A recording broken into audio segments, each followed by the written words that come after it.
Hi, everybody. My name is Serona Elton. I am the head of educational partnerships here at the Mechanical Licensing Collective, or the MLC for short. It's my pleasure to be here with you today. Today, I'm going to describe for you what the MLC is, what it does, who should be a member, how you become a member, all that kind of good stuff. So a couple of housekeeping things, though, before we get started. So this is a Zoom webinar, which works a little bit differently than a Zoom meeting. What you'll notice at the bottom of your screen is there's an option for Q&A. That's for question and answer. That is where I want you to put your questions. Put them on the Q&A. Don't put them in the chat, please. We will post, like sometimes I'll be talking about something and I'll say, oh, there's a page on our website that explains that. And so I'm joined in the background by one of our webinar queens who will post a link to that in the chat for you. But we want you to put your questions in the Q&A. I'm going to share my screen, do a bit of a presentation with some slides, and then I'm going to come out of screen share and I am going to look at the Q&A for those questions to start answering for you. Okay, so questions in the Q&A. But when I am referencing like something on our website, feel free to have a look in the chat and copy and paste that link somewhere if you maybe want to go check that out later. Okay, all right, so let me go ahead now and share my screen. And let's jump in. All right, and there we go. I think you can see it. Fantastic. Okay, so what is the MLC? What's our purpose? Why are we here? So even if you didn't read a single word, there goes the voice. I was at a concert late last night, so it might drop in and out for us today. If you just looked at this slide and didn't read any words, you see the MLC logo is right there in the middle of money flowing in and money flowing out. We are here to collect a certain kind of money and pay that money out. That is our purpose. So this kind of money we call digital mechanical royalties. Digital mechanical royalties, that is what we collect. And we collect these from US digital music services that offer audio-only music, so no video, audio-only music for interactive streaming and downloads. We collect this digital mechanical royalties from them, and we pay those out to certain kind of rights holders. Generally speaking, we are paying the party that administers the music publishing for the songs. And that's often music publishers, or that might be a self-published or what we call a self-administered songwriter, and mechanical rights organizations based outside of the United States. So we are the only party authorized by law to collect and distribute this kind of money. So if you're entitled to this kind of money, for the most part, it's flowing to us, and then we are paying you, or we are paying somebody else who is paying you. Now, that was a whole lot of information in a very few short time period. We are going to now dive deeper into everything I just said and explain it all in a lot more detail. So first, we want to cover a couple of basics because this will really help make it easier to understand what we do.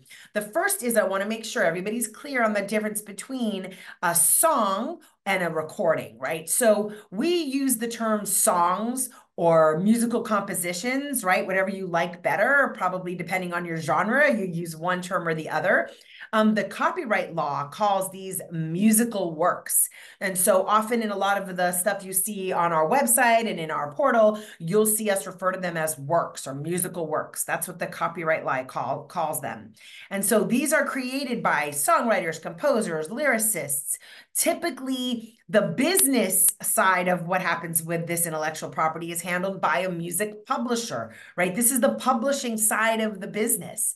And so the copyright law defines these, a musical work as it's the fundamental music, that harmony, melody, lyrics, if there are any, that you could, if you wanted to, you could express this in a system of musical notation, right? So for example, sheet music, you could take any song or composition and you could put it down on sheet music and put that in front of a musician and ask them to play it, right? That is what we're talking about. We're talking about the song. It's that combination of all those musical elements. A great example is a song called Yesterday, written by John Lennon and Paul McCartney. Keep that example in mind. That is a separate protectable work under copyright law, separate from a sound recording, right? So a sound recording, it might be of a musical work, or it might be an audio book, or it might be a podcast, right? Sound record, or it could be nature sounds, right? Sound recordings can be of lots of different things, but the key there is it's audio only. There's no visual image, it's just audio. The copyright law calls those sound recordings.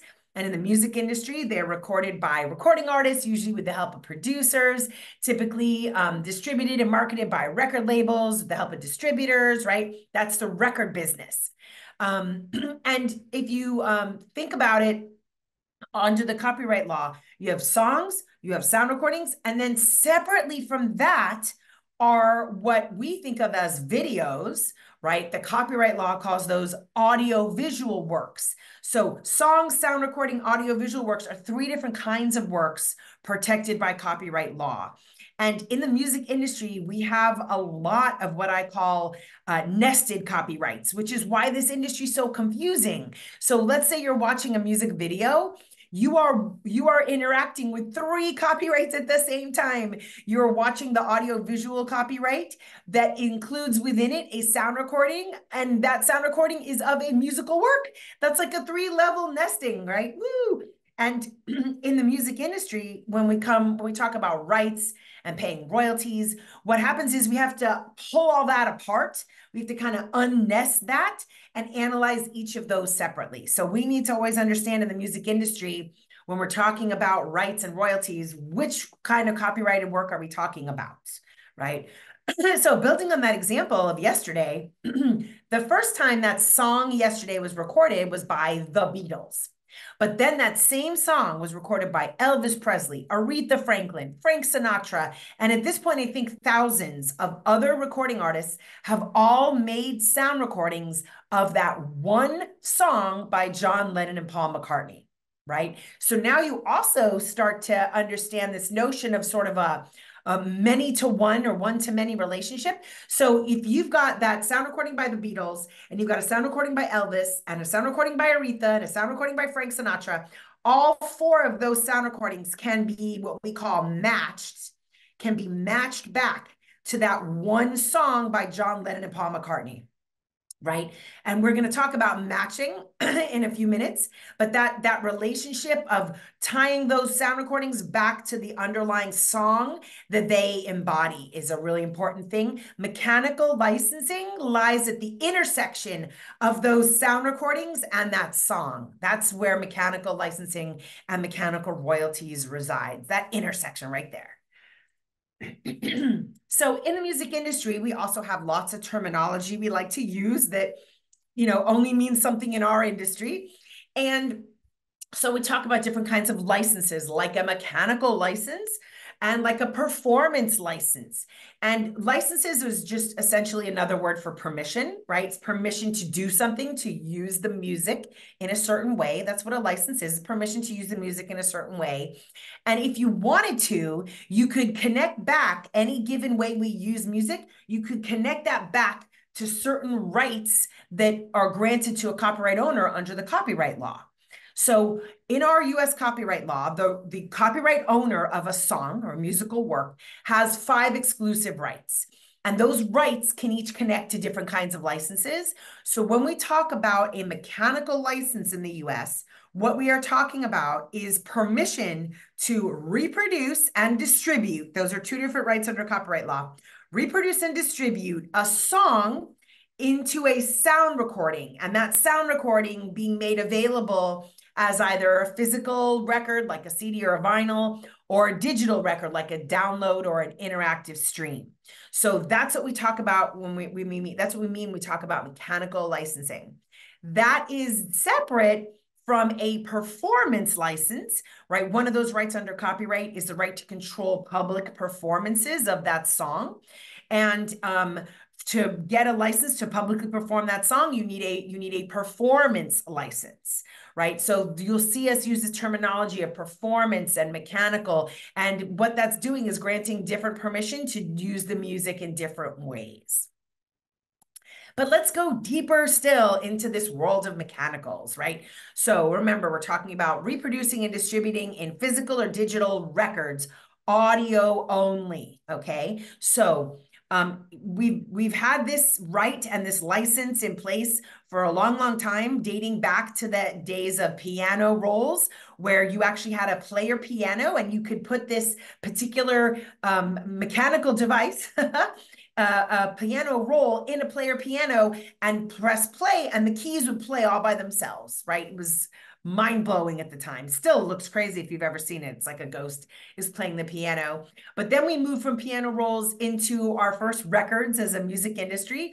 And ever since then, you know, and the piano roll era, we have had this need for the company that is making those piano rolls or making those records, right, which is the record label, to secure a mechanical license from typically the music publisher.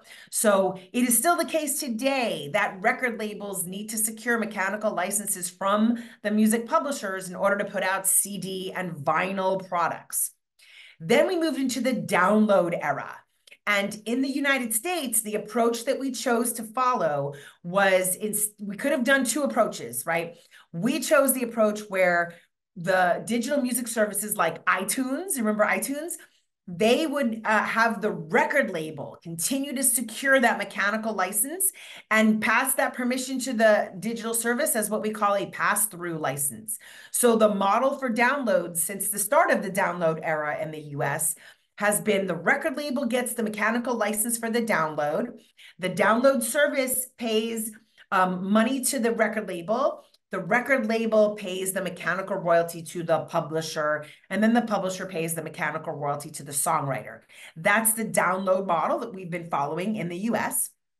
Then fast forward a little bit more to the streaming era, right? Okay, so now I want to take a terminology timeout. So interactive streaming, you heard me use that word and you might have wondered, what does she mean by interactive streaming? So let me contrast that for you. Interactive is a word comes out of the US copyright law. I know we don't really walk around on a daily basis saying interactive, right? But an interactive stream, you might call it an on-demand stream, right? What that means is that you as the user on a platform like Spotify, you can go find your favorite recording and press play. You are in control of what music you're listening to, right? It's on demand. You demand it, you can press the on button, right? On demand is another word for interactive streaming. That is different than non-interactive streaming. Again, a word from the copyright law. Non-interactive streaming is like digital radio, where you can pick the station or the channel or the playlist, but you cannot pick the exact precise recording you're going to listen to.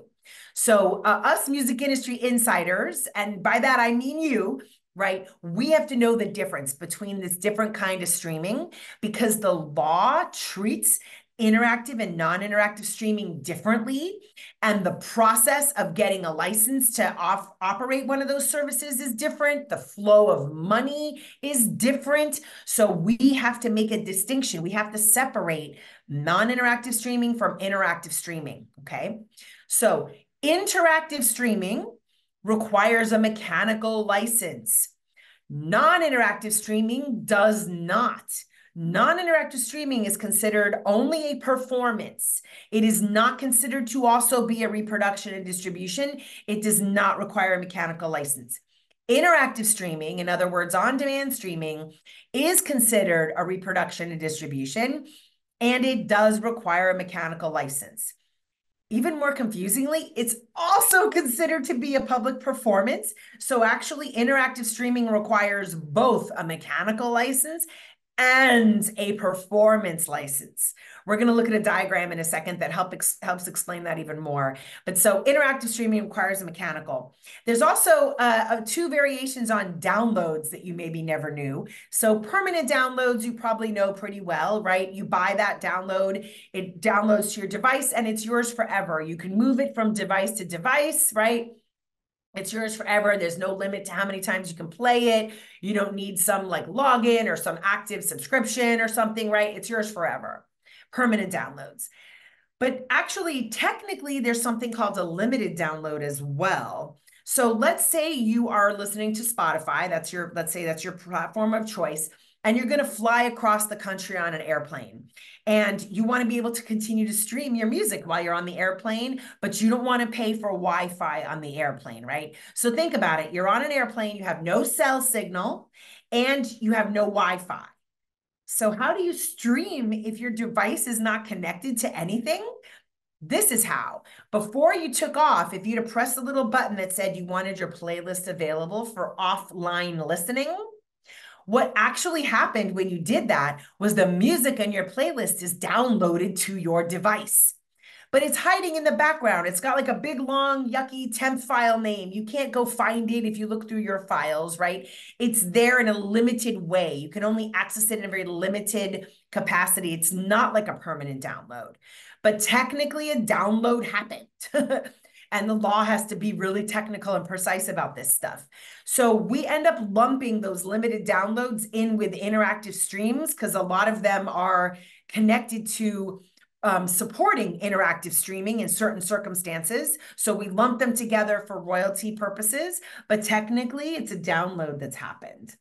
And so these are some examples of some services that you might be familiar with where you can interactively stream music, right? Interactively stream audio only, not video when we're talking about mechanicals. Okay, let's keep going. So this diagram, all right, so people have tended to find this quite helpful. It is on our website under our resources section, and my webinar queen will post a link to that in the chat. But before you start trying to read it all, let me walk you through it so that you know how to interpret it. The whole thing starts by first looking up in the top right, the little legend, okay? So firstly, this diagram, it is showing the flow of royalties and revenue for digital audio uses, digital music audio uses in the United States. I would have to do a different diagram like this for each country. This is just the US, and it's audio only. No video use is on here, okay? And what you can imagine is that these are flows of money, and pretend that you've got like the Spotify logo at the top with lines coming down from the Spotify logo to these different 4 columns, okay? So first you need to start by looking at the legend. And in that legend, you see that we've got those 4 kinds of digital uses we just talked about. Interactive streaming and limited downloads is on the first row of the legend. Permanent downloads is on the second row. And non-interactive streaming is on the third row, okay? Then you have to look and see which of those 4 columns, number 1, 2, 3, and 4, apply to that kind of digital use. So let's just take the first row in that legend as an example. It says interactive streams and limited downloads involves column 1, 2, and 3. Okay, let's be clear. What that is telling you is that one stream on a service like Spotify, one interactive stream creates 3 flows of money. Three flows of money, okay? Whereas like a permanent download is column 2 and 3. A permanent download creates 2 flows of money. A non-interactive stream has got column 1 and 4, 2 flows of money, okay? Then the left half of the screen, column 1 and 2, is money that flows for the use of that song or musical work. That's the money that flows to songwriters and publishers, okay? The right 2 columns, 3 and 4, that is money that flows for the use of the sound recording. That is money that flows to the recording artist and the producer and the record label, okay? So let's take that interactive stream 1, 2, and 3, and let's make sure that you understand those 3 flows of money. So number 1 is the public performance royalties. So remember I said an interactive stream is a performance, a reproduction, and a distribution, okay? So that interactive stream on Spotify, Spotify pays royalties to the performing rights organizations. So in the US, that's ASCAP, BMI, CSAC, Global Music Rights, and a new one called AllTrack. So Spotify pays a portion of the revenue it collects to its performance royalties. It pays to the performing rights organizations, right? And then the model that the PROs follow is that they generally pay half of their money that they collect. Half the money goes to the writers of the song and half the money goes to the publishers of the song, right? And if you are a self-published writer, you're getting all of that money, right? You're getting the publisher share and the writer share, okay? You should be. So every single one of you who's joining me today, who's a songwriter, you must be signed up with a PRO. You must be, with one and only one. And if you are self-published or self-administered, as we say, make sure you are also collecting the publisher share of that money from your PRO. That is one of the 3 flows of money. Okay. The second flow, actually, let's skip over number 2 for a second. We'll come back to that in a minute. That's where we live. Let's just go to number 3 really quick. Number 3 is the money that goes from Spotify to record distributors. So that could be, if you're an independent artist, that could be DistroKid, CD Baby, TuneCore, that could be Symphonic or The Orchard or Sony Music or Warner or Universal, right? That is money that flows from the digital service to the recording distributor. And then that recording distributor pays the record label, and then the record label pays the artist and producer. Or if you're an independent artist, right, then you have Spotify paying like CD Baby, and then CD Baby paying you as the independent artist. So that's the sound recording royalties, right? Or revenue share, we kind of call it. That's the money that gets to the recording side of the house for that stream on Spotify. But the third piece of money that you don't want to miss out on is number 2, column number 2. That is the mechanical royalty, right? Spotify pays both performance royalties and mechanical royalties. So that money goes from Spotify to the MLC. And now the MLC model is different than the PRO model. The MLC is generally paying the party that is administering the publishing. And so most of the time, that is the music publisher. And then the music publisher pays the songwriter. But if you are a songwriter who is acting as your own publisher, which is, by the way, your default position, right? All songwriters start off as self-published. And that stays that way until and unless you sign a contract, a publishing contract with a publisher, or you sign up with a company and authorize them to be your publishing administrator. But if you don't do either of those 2 things, you are self-published. That's like the default state.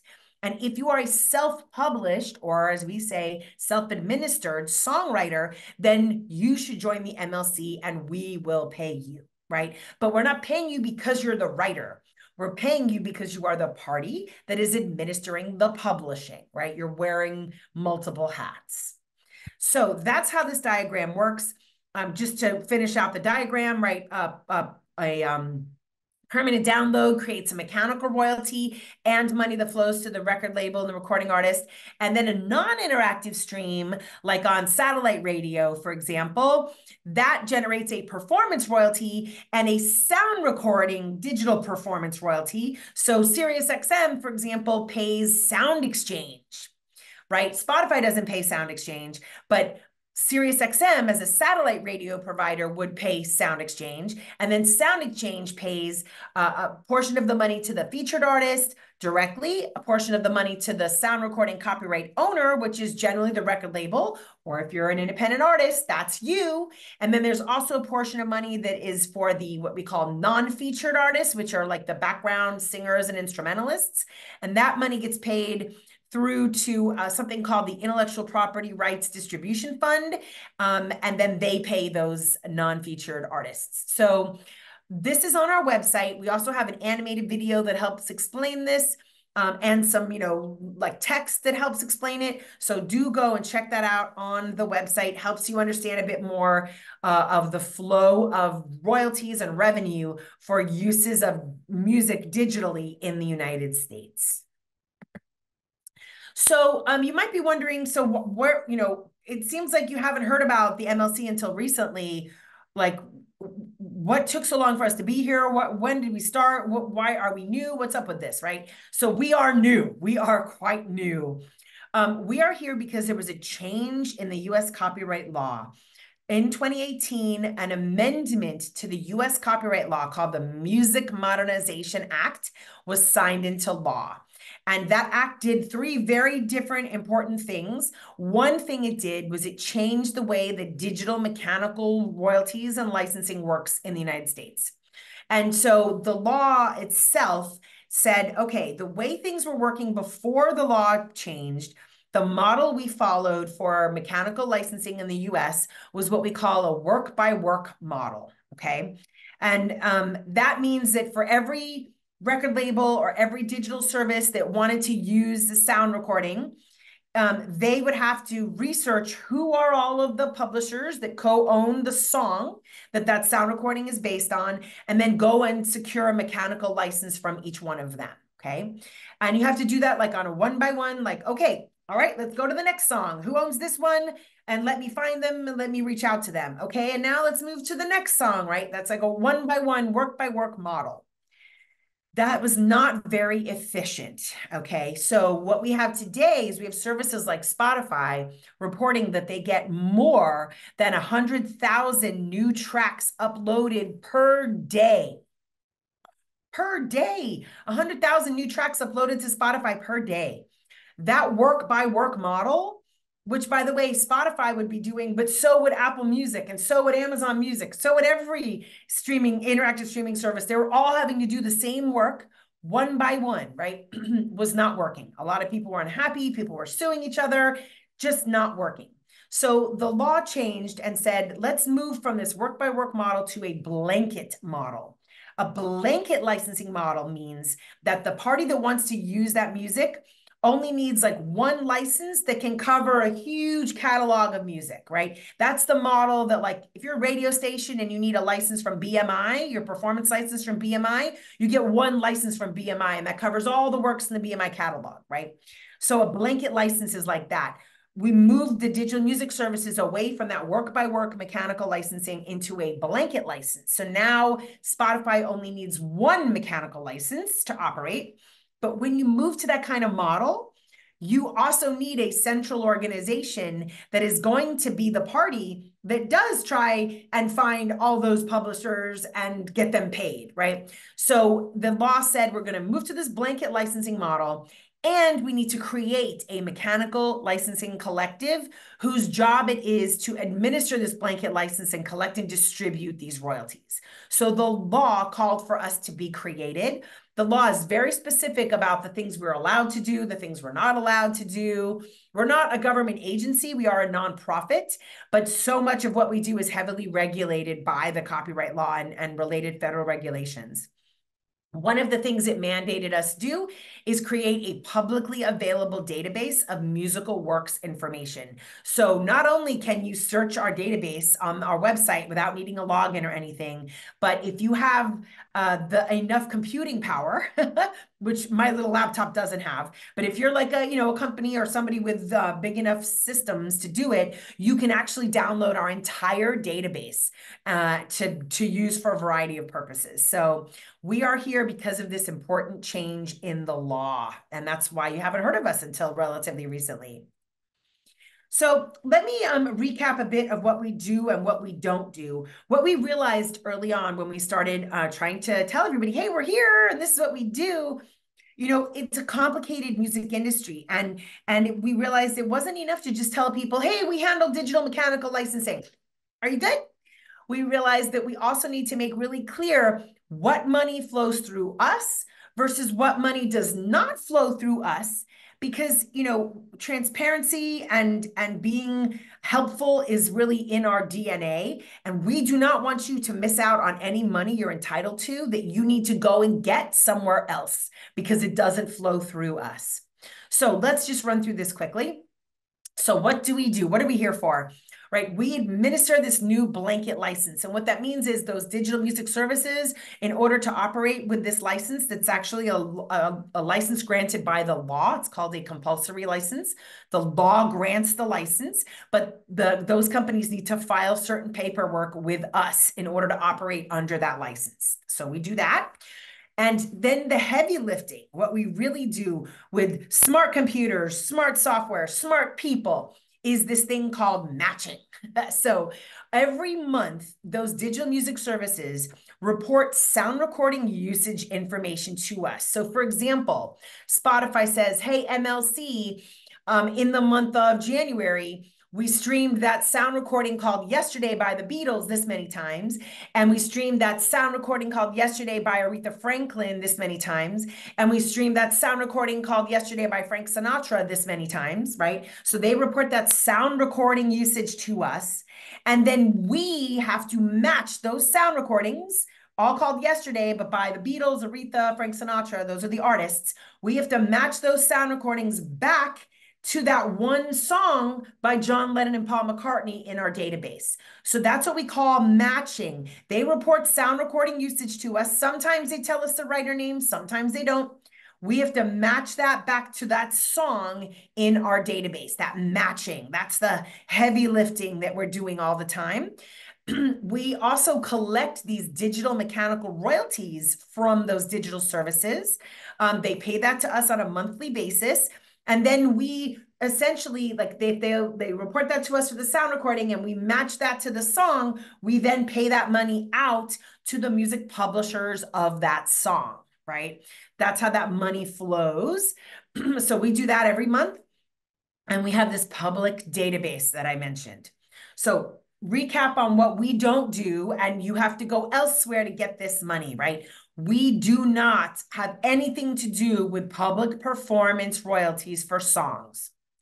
BMI, ASCAP, what they do is completely separate from us. If you're a songwriter, and let's say you're a self-administered songwriter, you're handling your own publishing, you separately have to register your songs with your PRO separately from registering them from us. The PROs don't send us their data. They're welcome to take a copy of our data if they want it, but those are separate activities. Registering with ASCAP has nothing to do with registering with us. Separate, additional activities, right? We have nothing to do with digital performance of sound recordings. That is what Sound Exchange does, right? Sound Exchange is about sound recording royalties for digital performance of sound recordings. Registering your sound recordings with Sound Exchange is completely separate from what you do with us, right? And recording artists are the ones who should join Sound Exchange, not songwriters, unless you are also a recording artist. They work on the sound recording side of the house. We also are not allowed by law to have any role with respect to mechanical licensing or royalties for physical products. So however that has been done all along, that has not changed at all in terms of how you get and pay mechanical licenses and royalties for physical products. We also are not allowed by law to collect your mechanical royalties from outside of the United States. That can make things a little more complex, because if you are entitled to those royalties from outside the US, you need to look into your options for how to collect that money. And some of the answers there may be that you need to sign up with a publishing administrator who can collect that money for you. And they might also insist on collecting your MLC money, right? In which case, they would be collecting all of your mechanicals from all over the world, including the US, and paying you. But we are not allowed to collect those international mechanical royalties for you. And also, we have nothing to do with video, nothing to do with lyrics, right? Those are all other things you have to go collect elsewhere in the music industry. All right, so just a couple of things to wrap up before I get to your questions. Our public search, so our website is themlc.com, themlc.com. Top right, big yellow button, public search. Search away to your heart's content. You do not need a login at all to get to that. Okay, so you can check that out. Who should become a member of the MLC, right? So music publishers that are doing their own publishing administration in the US need to become a member of the MLC. Publishing administrators in the US are members of the MLC. So companies like Songtrust, for example, is a member of the MLC, okay? Mechanical rights organizations based outside of the United States. So I wasn't sure if any of you were joining me from overseas today. Sometimes in other countries, the performing rights organization and the mechanical rights organization are the same organization. In the US, they're separated. But either way, whether they are together or separate, there are mechanical rights organizations in many other countries that collect mechanical royalties from all over the world for their members, and we pay many of them, okay? So there is actually a place on our website under our FAQs area where you can find a list of all of those international mechanical rights organizations that we pay money to. And now, if none of those are you, and you are a songwriter, composer, or lyricist, and you're trying to figure out if you should become a member or not, the answer to that question is it all depends. It all depends. It all depends on whether you are acting as the publishing administrator for any of your songs that have been or will be recorded and put up on digital music services in the US, right? So if you are acting as the publishing administrator, and let me be clear about what administration is. Music publishers generally do two types of activities. They're involved in creative activities and administrative activities, right? Creative activities that publishers are involved in is a lot of things like, helping develop their writer skills, pairing up their writers to do co-writes with other writers, getting them involved in writing camps. It's also things like pitching music to music supervisors to use in film and TV, and pitching those songs to recording artists to have them record. Those are all the kind of creative and business generating activities that music publishers do.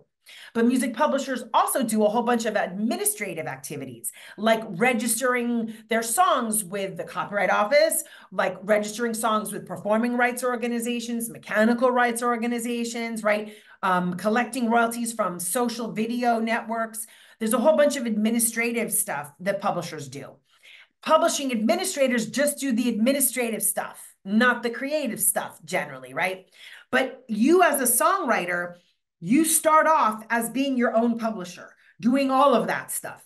Maybe then later you sign a publishing contract, in which case the songs that are part of that publishing contract will be handled by your publisher, the creative and administrative stuff. Or maybe you sign up with a publishing administrator where all the creative stuff you're still doing, but you've hired them to handle your administrative stuff, right? But if you haven't signed up with either, you are it. It's you. You are a publisher and you are doing all of that stuff.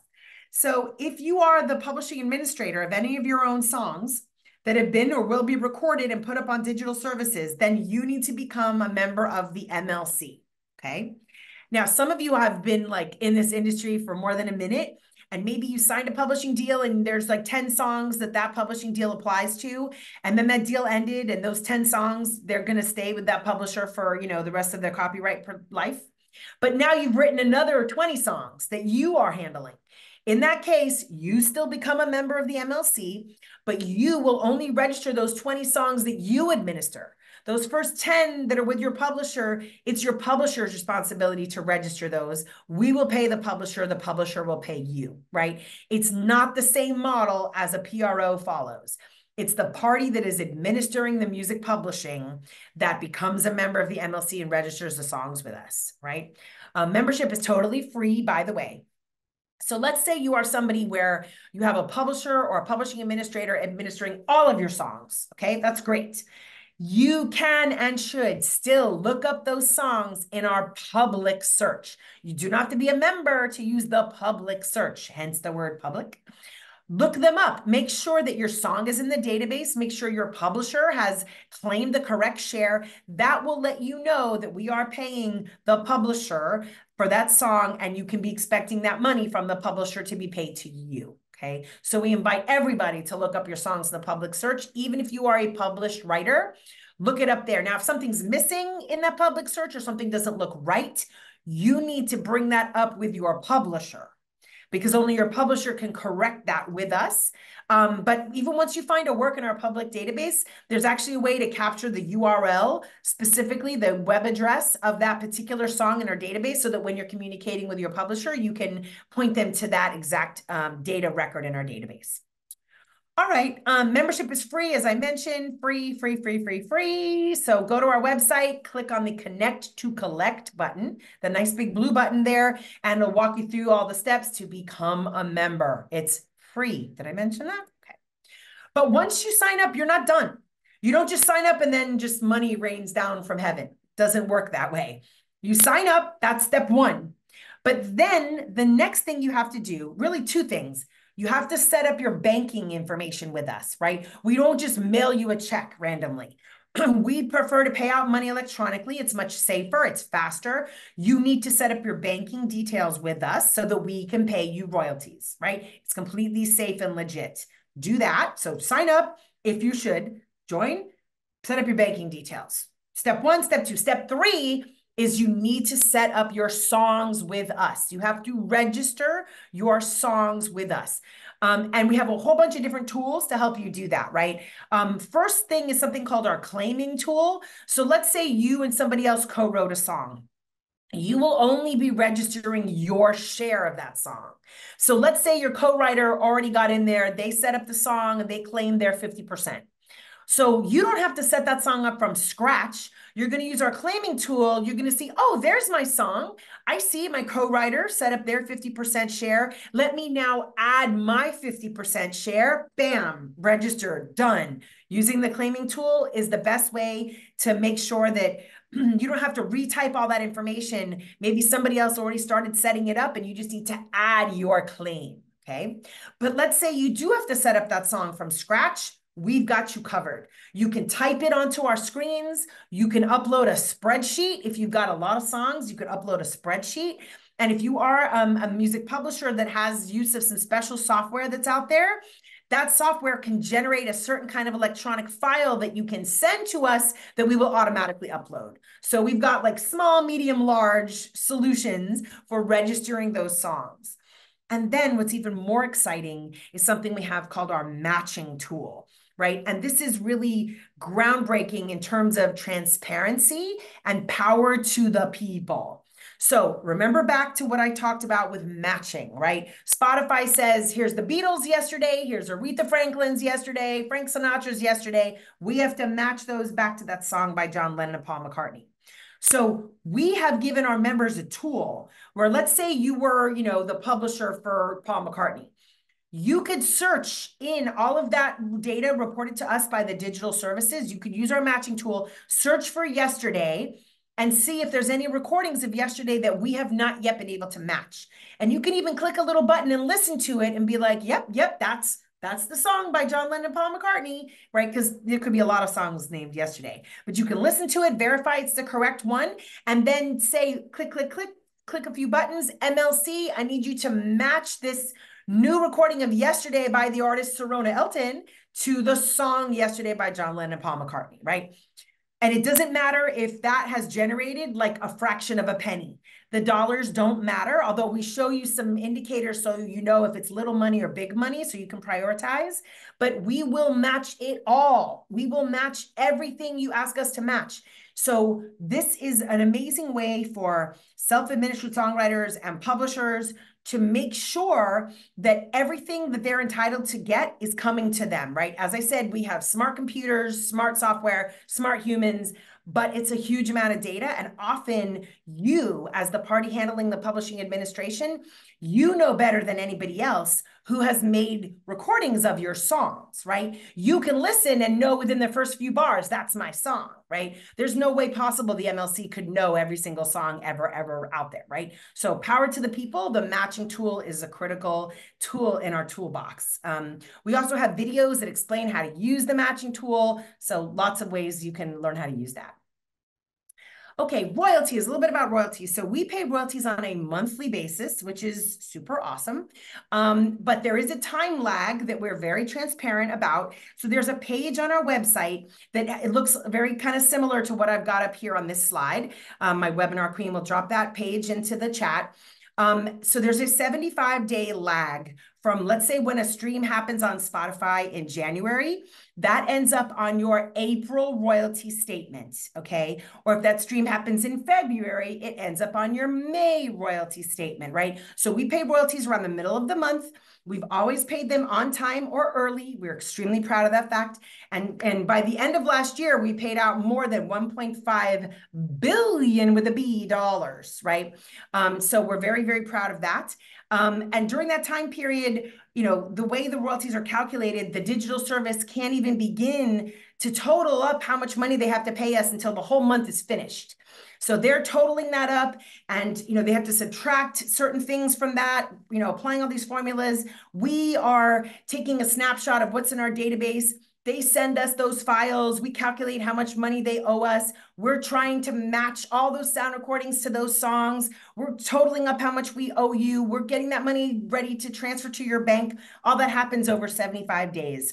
So that's what you can expect, and you can check this out on the website. I know that says 2023 usage, but you could switch that to 2024. The time periods are always the same. January use ends up on an April royalty statement, right? It's that 75-day lag. So you can check out that page on our website.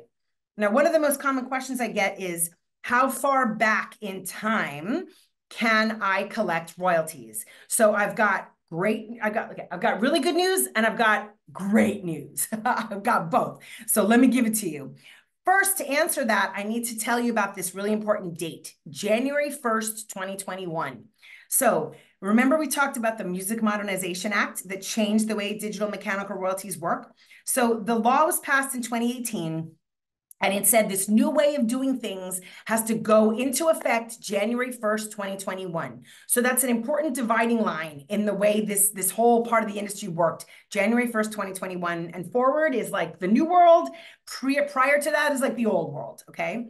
So January 1st, 2021 was when that new blanket license went into effect. And so from that day forward, those digital services have been paying those mechanical royalties to the MLC. We've been paying them out, and we call those blanket royalties because they're related to that blanket license, right, that went into effect then. Those are marked on your royalty statements with a little B for blanket. We've been paying those out, started paying out royalties in April of 2021.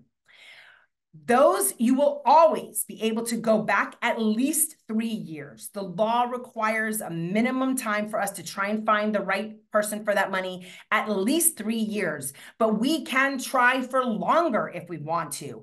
And longer is better for the little guy, okay? The longer we keep trying to find the person who is entitled to that money, the better that is for rights holders. So it will always be at least 3 years, and it might be longer, and longer is better for the little guy. So right now, you will always be able to go back at least 3 years. However, that's the good news. The great news is when the law changed, it also gave digital music services an option. It said, all right, digital music services, if at the end of December 2020, before the new blanket license goes into effect, you're still sitting on royalties that have not yet been paid out, unmatched mechanical royalties, if you're still holding on to that money, you can transfer that money and all of the related data to the MLC and avoid getting sued. So many of them did. They transferred about $427 or so million to the MLC in early 2021, and we call that historical unmatched royalties. And in some cases, some of that money goes all the way back to 2007. That is mind-blowing, right? So in some cases, we have some of that money going all the way back to 2007. It took a while to clean up the data mess that we got, but we did. We got it in our systems, and we started paying out that money in summer of 2022, and we've been steadily paying it out ever since, right? And that is marked on royalty statements as historical unmatched. So all your royalty statements from us might have HU, historical unmatched money, or blanket money.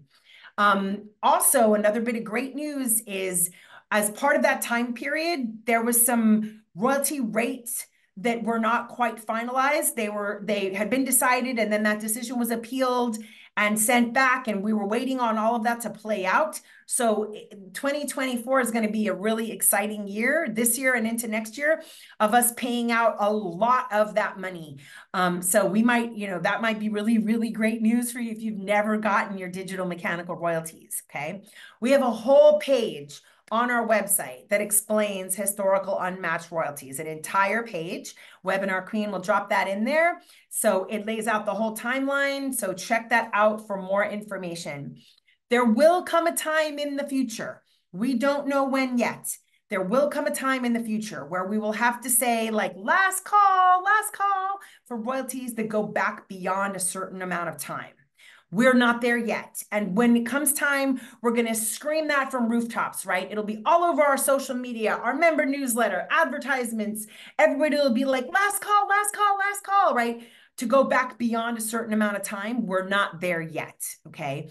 When that happens, we will be paying that money out on a proportional basis to parties that collected mechanical royalties during the time period that's involved. And we'll be explaining all that when that time comes.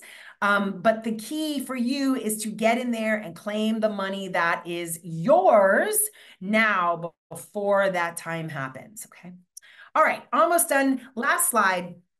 I'm going to switch in a second, try to tackle whatever questions I can in the time we have left, but I probably won't get to all the questions. So here's the good news. You can still get answers to your questions. So firstly, you can call us. We have an outstanding customer support team. They answer the phone. You'll usually get somebody on the phone in under a minute between 8 a.m. to 6 p.m. Monday through Friday Central Time. That is a Nashville phone number. Give us a call. You do not have to be a member. We're very happy to try and get you the answers you're seeking. Or you can initiate an email with us by going to that website address right there and start an email with us. Or if you are a member and you're logged into our member portal during those same hours, 8 a.m. to 6 p.m., you can initiate a live chat via text with us in the portal. So don't hesitate to reach out if you don't get your questions answered. But also, I want to say on our website, we have a frequently asked questions FAQ section, a resources section, a how it works section. Check those out. And we have a YouTube channel with lots of explainer videos, some of which have people in them like me, some of which are animated, and prior webinars, all kinds of stuff on our YouTube channel as well. So lots of different ways for you to get the answer to that question if I don't get to your questions today. All right, and then just lastly, before I stop screen share, please follow us on social media. This way you also know about upcoming webinars, maybe if we're going to be at conferences, all that kind of stuff. And one day when we're ready to say last call beyond this time period, you'll hear about it that way as well.